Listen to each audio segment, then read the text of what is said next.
Joining me now is Ned Ryan, American CEO. Ned, great to see you tonight. It seems that the goal of this crowd is to kind of create the same panic about climate change that they successfully created around COVID. Do I have this wrong?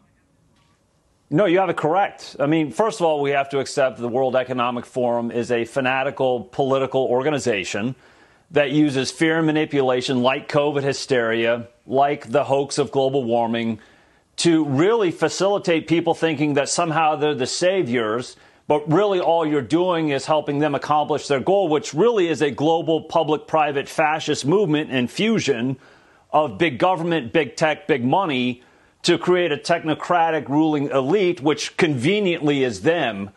And really, Laura, if you want to look at a different way, too, with the World Economic Forum, they want to create feudalism 2.0, in which we are serfs and they are the lords ruling over us. You'll have nothing and be happy is one of the things that comes out of Davos. That's what they're aiming for. They're aiming for feudalism in which we are serfs and we should be happy that they are ruling over us.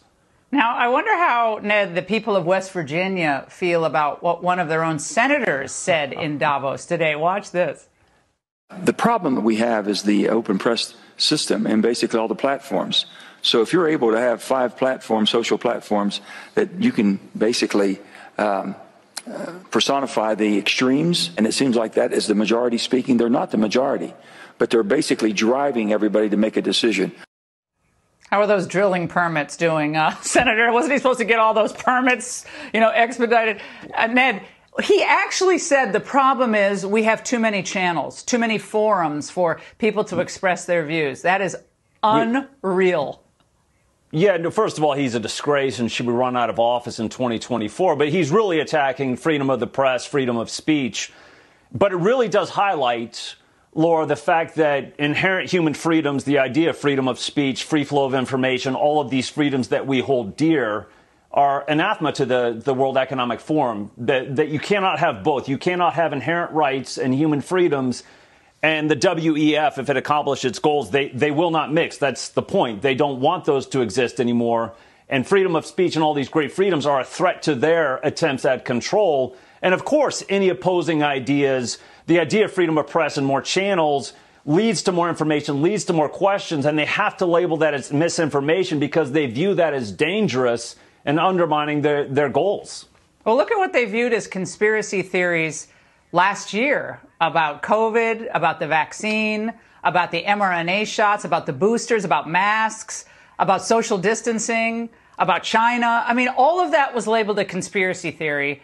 And now suddenly the CDC is saying, whoa, whoa, whoa, the boosters there might be some problems here. So today's conspiracy theories are tomorrow's truths when it comes to the left. They are, and there's something I tell my kids all the time: question everything, because it is in questioning everything that you'll actually get to the truth. And I think that's incumbent upon us in this day and age, Laura, that we really should be questioning everything, because I really doubt the motives, the purity of the motives of a lot of these people that are making these claims and pushing these things. And again, the whole goal is to keep us in a perpetual state of fear in hopes they can manipulate us into getting what they want. And so we have to question them, because I do not trust them.